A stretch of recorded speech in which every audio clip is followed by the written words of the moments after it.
Yesterday marked the 3-year anniversary of Russia's unlawful invasion of Ukraine. World democracies and world leaders other than the United States stood in solidarity with Ukraine. World leaders from Canada to Europe and elsewhere traveled to Kyiv, the capital of Ukraine, to literally sit there with President Zelensky and show support as they announced massive aid packages to Ukraine during this pivotal moment. On the other hand, the United States opposed a United Nations resolution condemning Russia as the aggressor in their unlawful invasion of Ukraine. The United States joined an axis of evil that included Russia, North Korea, Belarus, and Hungary in opposing Ukraine and supporting Russia's unlawful invasion. It was a dastardly and despicable act. And by the way, this follows Russia unleashing 267 drones against Ukraine, marking its largest drone assault since the start of the full-scale invasion. I want to show you the world leaders standing up to the United States and showing support to Ukraine the way that the United States should have. This marked a very dastardly moment in the history of the United States because of what Donald Trump has done to our country. Let's just start with President Zelensky's post earlier in the day. The 3rd anniversary of the beginning of the full-scale Russian invasion. 3 years of absolute heroism by our people. Eternal memory to all who stood up in defense of our state and our people, giving their lives so that Ukraine may live. Eternal gratitude to the fallen heroes, the gratitude of Ukraine, the gratitude of all free nations. Take a look right here. Anton Garskachenko, who does a great job covering Ukraine. Give Anton a follow. Post the following. I'll start. The Knights of the Round Table in Kyiv. How would you caption this photo of all of the world leaders who are now supporting Ukraine, notably absent the United States of America, who was supporting Russia's aggression and condemning the resolution, or opposing the resolution, rather, that condemned Russia's unlawful invasion. Here is Canada's Prime Minister Justin Trudeau at that meeting with President Zelensky, and here's what Trudeau had to say. Play this clip. Ukrainians will triumph because Ukrainians are fighting for what is right. But they cannot and should not do it alone. It's up to all of us in this room and around the world to meet this moment as well. And we can't wait.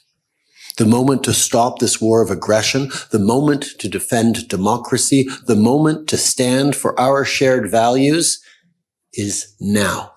So let us seize it. Did you hear that?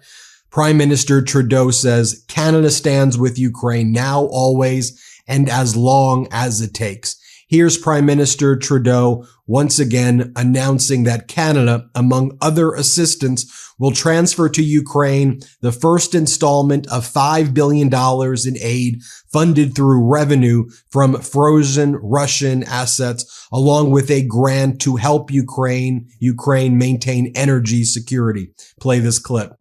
We all know there is more work to do. That is why I am announcing Canada will be providing 25 more LAV-3 infantry fighting vehicles to Ukraine. We will be delivering 2 armored combat support vehicles, which Ukrainian forces will be trained on shortly in Germany. Landing systems for F-16s were delivered just 2 months ago, and 4 F-16 flight simulators will be provided in the coming months. And that's on top of the millions of additional rounds of ammunition, components for drone cameras, and first aid kits. We're also dispersing the first installment of the $5 billion in assistance to Ukraine funded through revenues from frozen Russian assets, along with providing a grant to help Ukraine maintain its energy security in the wake of consistent, reckless attacks by Russia on Ukrainian energy infrastructure. And President Zelensky of Ukraine said how much he loves Canada. Play this clip. Tell us how much he likes Canada, because I love Canada. And I really appreciate that we have such relations with you, Justin. And you helped a lot, and a lot of your people helped us at the very beginning of war. And that's in contrast to President Zelensky being asked what his relationship is like with Donald Trump now. Watch this clip. The president? My relationship with President Trump? It never was in such best way. And folks, major cities and countries across the globe, democracies, were showing support of Ukraine. Here is Tokyo, as Anton Garskachenko says, thank you for standing with Ukraine. In Warsaw, thank you for standing with Ukraine. In Helsinki, thank you for standing with Ukraine. In Berlin, thank you for standing with Ukraine. In Zurich, thank you for standing with Ukraine. In Vienna, thank you for standing with Ukraine. In Stockholm, thank you for standing with Ukraine. I think you get the point. City to city in Europe and elsewhere, Tokyo and Japan, elsewhere, supporting Ukraine. He posts the following as well. The heroism of those who fought and keep fighting for Ukraine will be our faith and our strength. So while that meeting was taking place in Kyiv, in Ukraine, you had French President Emmanuel Macron, I think brilliantly coming to the United States to basically babysit Donald Trump and keep Donald Trump in check.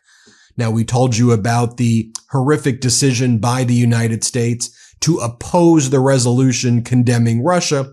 I want to show you this moment here where French President Emmanuel Macron at the White House corrects Donald Trump Monday on the extent of European support for Ukraine as the two leaders met at the White House 3 years after Russia invaded Ukraine. Here, watch this. Will France support the U.S. being compensated? I support the idea to have Ukraine first being compensated because they are the one to have lose a lot of their fellow citizens and being destroyed by these attacks. Second, all of those who paid for could be compensated, but not by Ukraine, by Russia, because they were the one to aggress. Again, just so you understand, Europe is loaning the money to Ukraine. They get their money back. No, in fact, to be frank, we paid 60% of the total effort, and it was through, like the US, loans, guarantee, grants, and we provided real money. To be clear, okay. We have 230 billion frozen assets in Europe, Russian assets, but this is not as a collateral of a loan because this is not our belonging. So they are frozen. If at the end of the day, in the negotiation we will have with Russia, they're ready to give it to us. Super. It will be loan at the end of the day and Russia will have paid for that. If you believe that, it's okay with me. But they get their money back and we don't, and now we do. But, that's only fair. Well, we're negotiating everything and everything's on the table and we'll see if we can get some land back and we'll see about a lot of different things.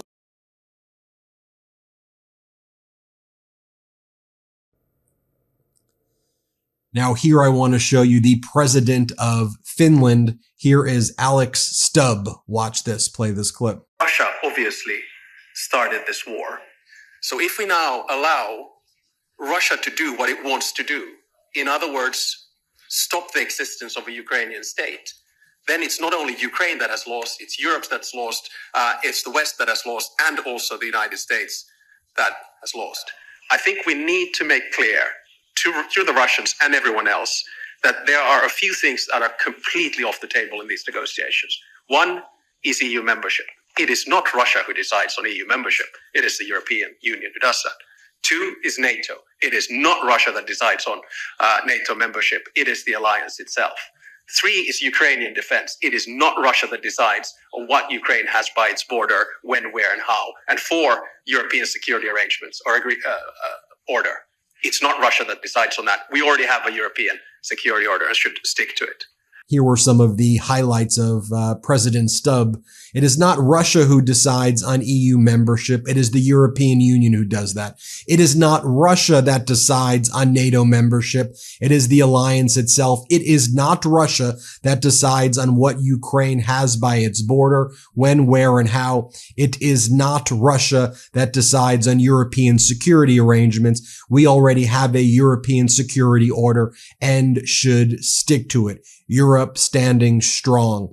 Right here we have the Spanish Prime Minister, Pedro Sanchez, and here he talks about the war crimes committed by Putin's regime cannot go unpunished. By the way, Donald Trump thinks that Spain is part of the BRICS bloc. Donald Trump doesn't realize it is part of the European Union. Here, play this clip. Since the 24th of February of 2022, already 3 years ago, we have witnessed a systematic violation of the most basic principles of humanity here in Ukraine. The war crimes committed by Putin's regime cannot go unpunished. By the way, American leaders showing their support of Ukraine as well. Here is American Senator Bernie Sanders going after Republicans for their refusal, their spinelessness and their refusal to criticize Donald Trump for supporting Putin. Play this clip. I do not want to hear one Republican come to the floor of the Senate and talk about freedom unless that senator has the guts to call out Trump for the lies that he is telling about Putin and the war in Ukraine. Mr. President, it was Russia that started the war, not Ukraine. It is Putin who is the dictator, not Zelensky. This country must not align itself with Putin and authoritarianism. We must fight for democracy all over the world. And here is Democratic Congresswoman Ballant. Here's what she has to say on the House floor. Let's play it. And now the United States stands with Russia and North Korea against Ukraine and all of our allies in Europe. It's sick. We are standing with dictators and against our allies. I never thought I would see the day when our president would be a puppet for a... As usual, Anton Gerskachenko, I think, has a good summary of everything that's taking place. I'd like to share it with you. He goes, Russia is gradually pushing its agenda in the United States. Currently, all signs point to Russia promoting its external policy position and the United States shaping their position accordingly to what Russia is telling it to do. He goes, however, from my point of view, Russia is not in the position of power and is in critical need of negotiations and ceasefire. United States, Europe, and Ukraine have all the arguments necessary in a strong position. Here is what happened in the U.S.-Russia relations in the past couple of weeks. Putin wanted to stop being in international isolation, and Trump called him first. Russia had direct negotiations with the United States. Russia was against Ukraine and Europe being at the negotiation table, and so far it has succeeded. Russia claims that true sovereignty is something reserved for superpowers only, and these superpowers are the only ones to define global order. All the other countries are not subjects, they are just bargaining objects. Consequently, Ukraine and European countries are not regarded as subjects.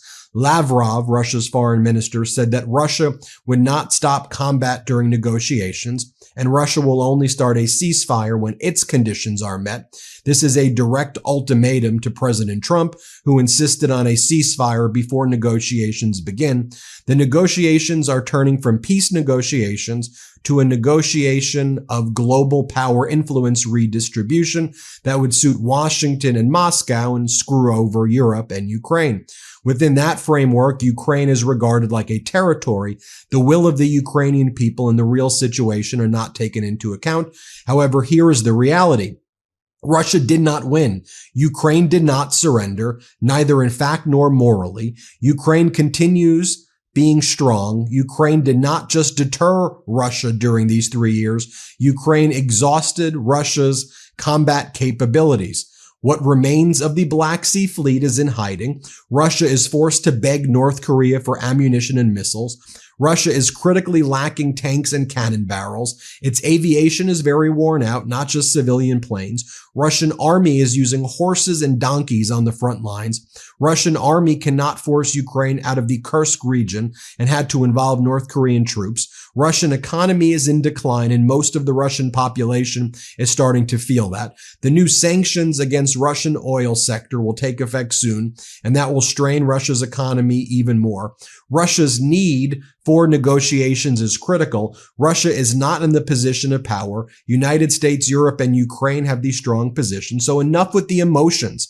Practical actions are needed. We have to work together with Europe to achieve a just peace, justice and security guarantees for Ukraine. And I think that's very well said. And we saw all of those countries provide aid packages as well as the United States isolating itself and being exposed as part of an axis of evil with that United Nations resolution with Russia and North Korea and Belarus and Hungary. We're seeing the shaping of this new order where Europe is asserting itself. And I think with Friedrich Merz as the new chancellor as well of Germany, with French President Macron being very strong and I think really dominating that meeting with Donald Trump, with Keir Starmer showing a great deal of support, with Prime Minister Trudeau showing a great deal of support, with the European Union leaders you saw there, with the President of Spain, the Prime Minister of Spain.